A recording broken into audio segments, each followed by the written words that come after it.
You see the nice car drive by. You scroll past the vacation photos. You notice the designer clothes, the big house, the fancy watch. You know what rich looks like. You've been taught to admire it. You might even work your whole life to get it.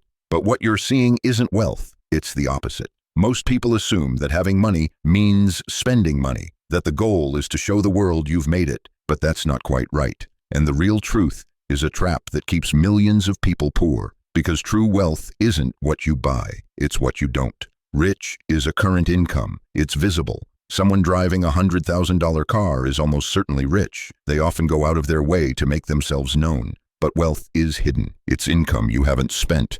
Wealth is financial assets that haven't been converted into the stuff you see. It's an option not yet taken.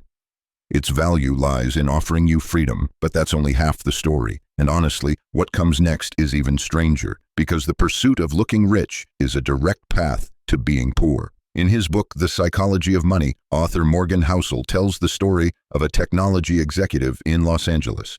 He was a genius who made a fortune in his 20s. He also carried a stack of $100 bills, which he showed to anyone who would look. One day, he and his friends stood on a dock and threw $1,000 gold coins into the Pacific Ocean, just for fun. Years later, he went broke. Now, consider the story of Ronald Reed. For decades, Reed worked as a janitor and a gas station attendant. He lived in a small house his entire life.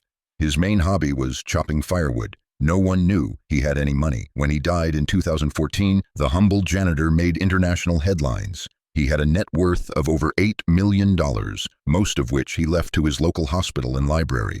He saved what little he could and invested it. Then he waited.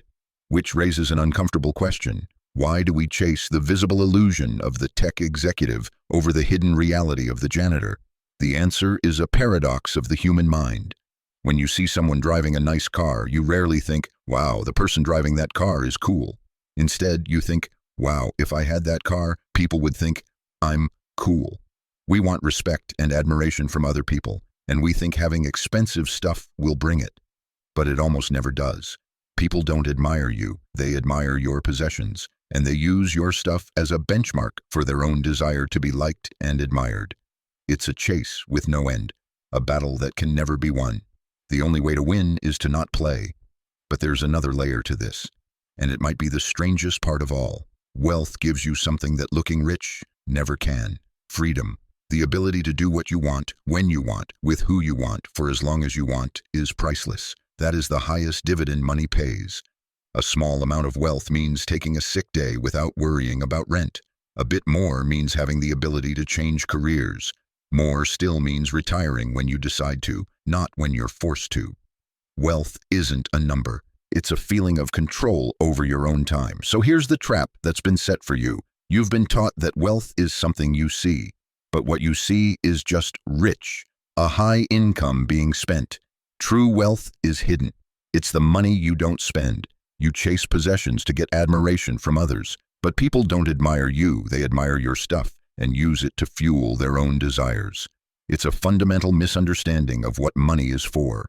Every person you know is navigating this illusion. They are fighting a silent battle between what society tells them to want and what actually brings them peace. And the answer isn't to look rich.